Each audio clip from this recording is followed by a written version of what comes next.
la población en general tener una billetera, pues esto ya es por un tema de requerimientos de cumplimiento y de formalización. Entonces es mucho más fácil acceder a una billetera electrónica que a una cuenta de banco. Esto, obviamente todos los bancos están trabajando para mejorar esto, ¿no es cierto? Pero entonces el gobierno depositaba en las cuentas de los clientes, perdón, de las personas, estos incentivos, y en las llamadas le decían: te estoy llamando desde esta organización gubernamental para confirmarte si te llegó la transferencia, y si no, si todavía no te inscribiste y no te llegó, entonces nosotros te vamos a facilitar el trámite. Y mucha gente cayó dando la clave de su billetera en ese proceso y fue estafada. No solo no cobraron la ayuda que estaba dando el gobierno, sino que además perdieron dinero. Entonces, la suplantación de la identidad es algo muy, muy común que afecta, como bien les decía, no solo a la parte de telecomunicaciones, sino también a las entidades financieras y bancarias.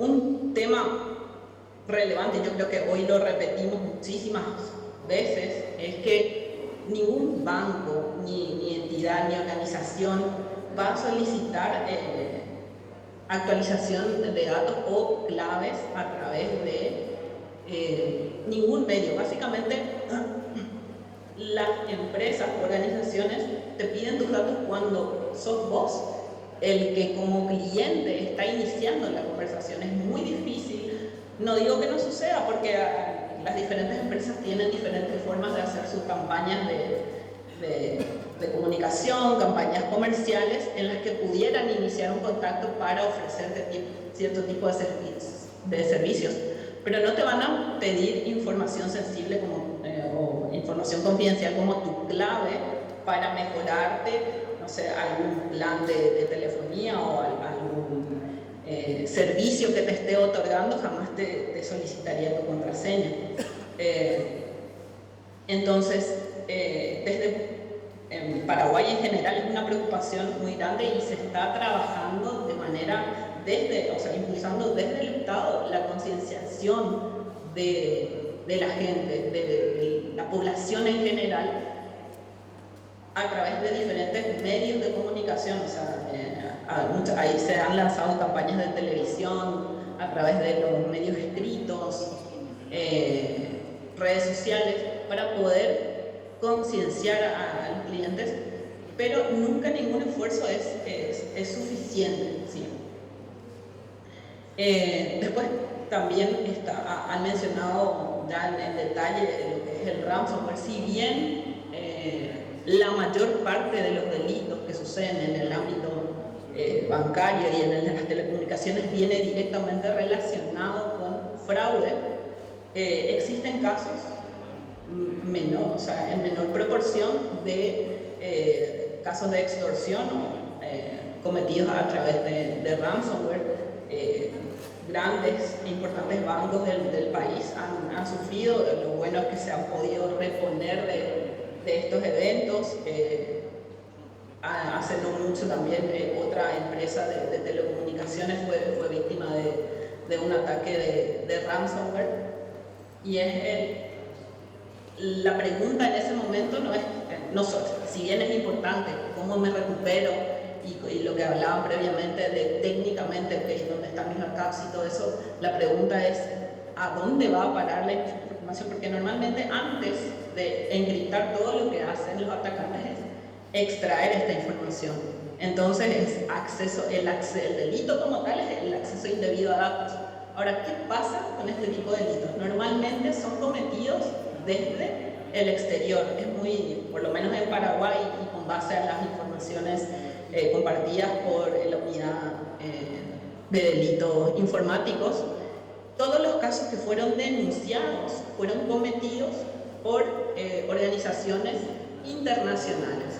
Entonces, esto dificulta el proceso de investigación. A diferencia de los casos de estafa, es mucho más fácil seguir el rastro del dinero, de las transferencias, y llegar a los responsables, porque se tiene el detalle de las líneas telefónicas, de justamente las cuentas a las que se hizo la transferencia de la información.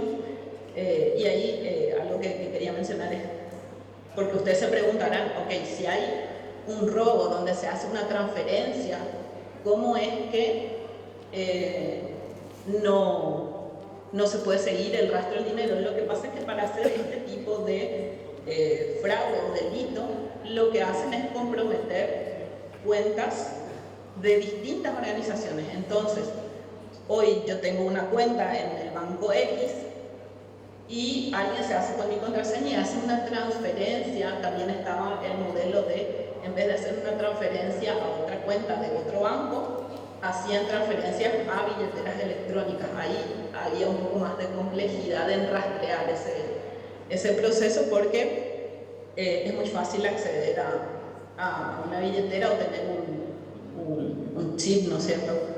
Pero cuando pasa en el ámbito bancario, lo que pasa es que la otra cuenta a la que están haciendo la transferencia también fue comprometida. Entonces, el cliente que está recibiendo dinero en su cuenta probablemente no se percate, porque ni bien se hace la transferencia, ya se hace la extracción. Entonces, el cliente que puede estar siendo comprometido en un delito sin siquiera saber que su cuenta fue comprometida, ni siquiera se entera de él.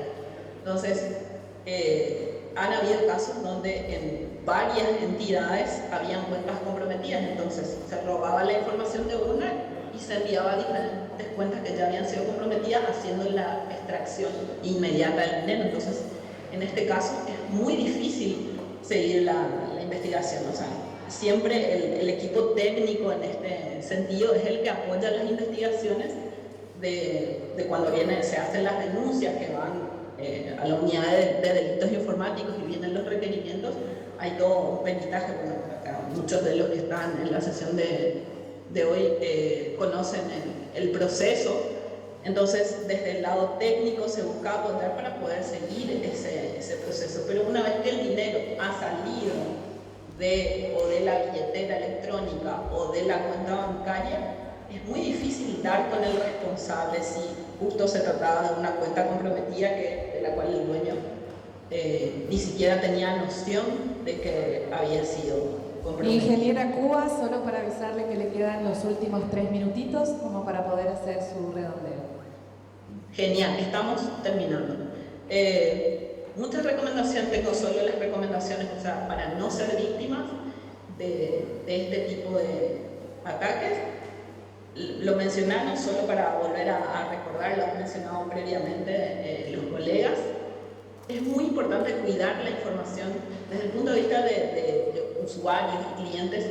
Cuidemos la información que compartimos. Cualquier cosa que nosotros publicamos en las redes sociales, fotos de dónde estamos, nombres de mascotas, las cosas que nos parecen más irrelevantes.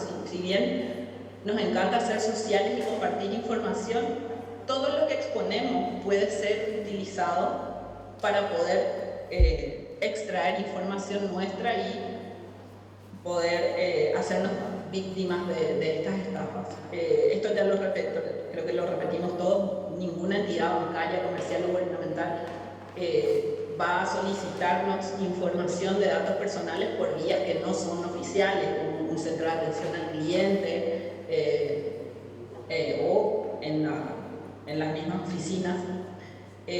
Otro punto súper importante, también lo mencionaron previamente, es protejamos nuestras contraseñas. Las contraseñas y las claves transaccionales, nunca brindemos esa información. Si nos lleva un OTP, una clave transaccional de una sola vez, no la brindemos.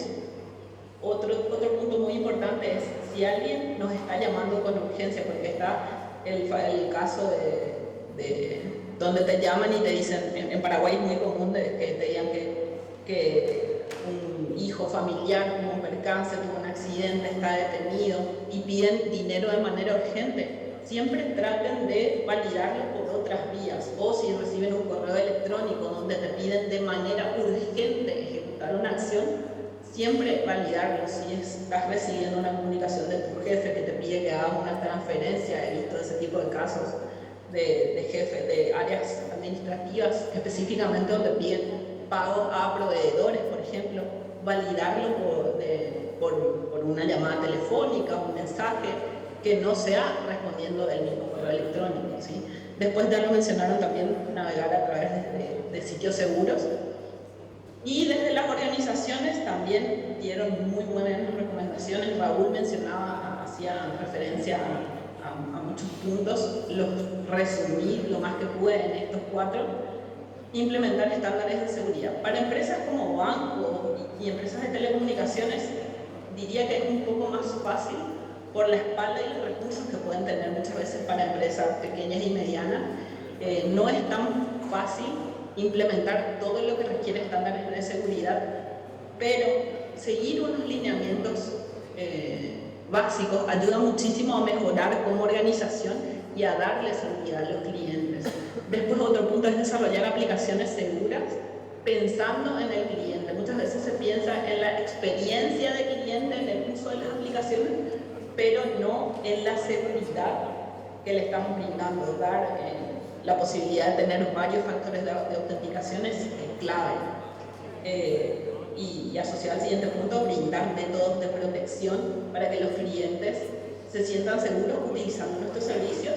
Y finalmente, educar. Nunca es suficiente todo lo que se pueda hacer o invertir en educación a los clientes. Y esto porque es fácil decir que el cliente dio su clave y tal, pero el cliente nunca va a asumir la culpa. La responsabilidad la va a tener el banco, la va a tener esta empresa, de por qué no protegió los datos del cliente o cómo no fuimos capaces como organizaciones de evitar este tipo de delitos. Y con eso culmino. Muchísimas gracias, quedo atenta a las preguntas. Gracias a usted, Ingeniera Cuba, y a través suyo a todos los representantes de la República Paraguaya que han estado colaborando y con presencia virtual en este caso, pero que seguramente van a poder estar de manera presencial para el segundo encuentro que va a tener lugar en el mes de septiembre. Les pedimos a los que están acá aún todavía acompañando que si están subiendo fotos a sus redes sociales puedan arrobarnos, etiquetarnos al Instituto Superior Espíritu Santo, que agradece que hayan estado acá permaneciendo y en compañía de todos los disertantes hasta último momento. Un material audiovisual para compartir, si es que no hay preguntas bueno, muchas gracias entonces a Gabriela Cuba, le agradecemos a ella y a cada uno de ustedes Gracias por la participación.